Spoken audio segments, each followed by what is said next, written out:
Philadelphia 76ers will now take on the New York Knicks as the 2 and 7 seeds clash. Tonight we saw Miami take on Philly on the road in Philadelphia, and this game was interesting for a lot of different reasons, but I think all in all, for us as fans, this is going to give us the most entertaining outcome as far as the Eastern Conference playoff goes. I'm no genie, but I would assume one of the Hawks or one of the Heat are going to come out alive as the 8th seed while we dismiss the Chicago Bulls.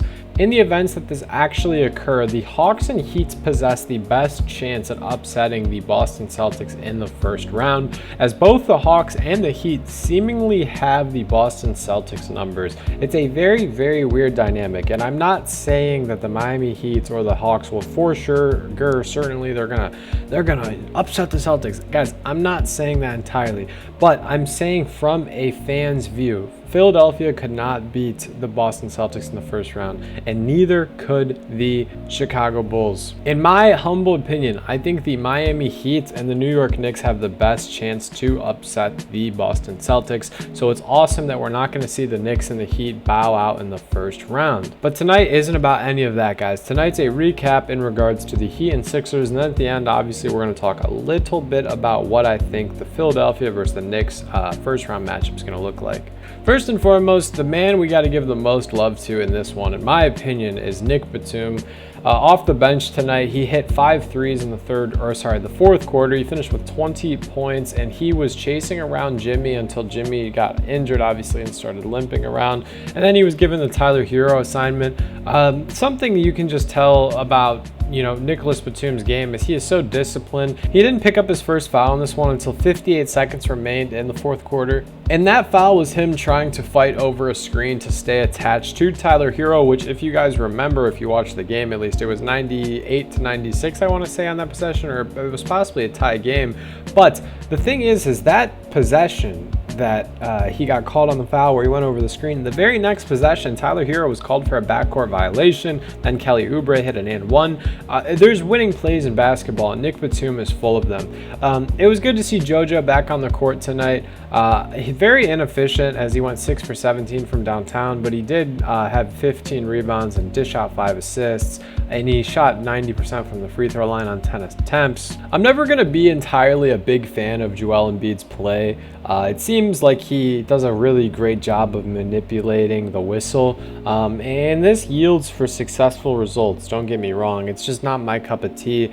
At least when James Harden was doing it, or Luka Doncic or Shea does it, it seems like they're dancing around a little more and putting a little more into their craft. It seems like with JoJo, it's all flops, and that may come from a bitter place, as I am more fan of the big men who are getting physical and not complaining about not getting fouled. Like, I don't know, or playing with some finesse. Like Hakeem is often compared, or Joel's often compared to Hakeem, but we never saw Hakeem doing the same things Joel does in the sense of foul baiting, flopping, complaining when the calls aren't. I just don't really like it. But I thought Philadelphia had an interesting unit going out there tonight. Kyle Lowry obviously busted his ass in this one. Not very, offensively there. Definitely the entire Philadelphia team struggled as they shot 34% from downtown and they shot 41% from the field in total. Buddy Hield coming off the bench in this one. I did not expect that. I'm not sure if he's got any nagging injuries going on, but he does make a great 7th man or a 6th man, whatever you want to call it. Love to see Kelly Oubre succeed in this one of my favorite role players in the NBA. And I don't really have many takeaways from Philly. If you're the Miami Heat in this one, it's just rough. Jimmy gets hurt in the middle of it. He's playing through it, logs 40 minutes on the night, 5 for almost 20 from the field. Then you have Tyler Herro, who shoots 4 for 14 from three-point land. Then Caleb Martin is kind of useless on the offensive side, as the game plan just did not allow for him to get shot attempts, really.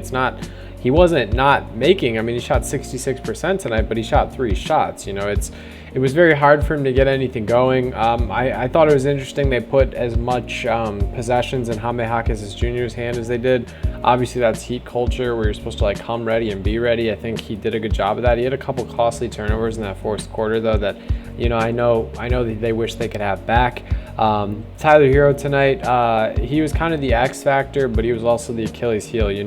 Jimmy, for what he was lacking in the offensive ability, he made up in defense with 5 steals tonight. And he also had a block. I'm pretty sure that they didn't register on the stat sheet. But with Tyler, man, 5 turnovers tonight, and then 9 for almost 30 from the field, and then 4 for 14 from downtown. Didn't really get to the charity stripe.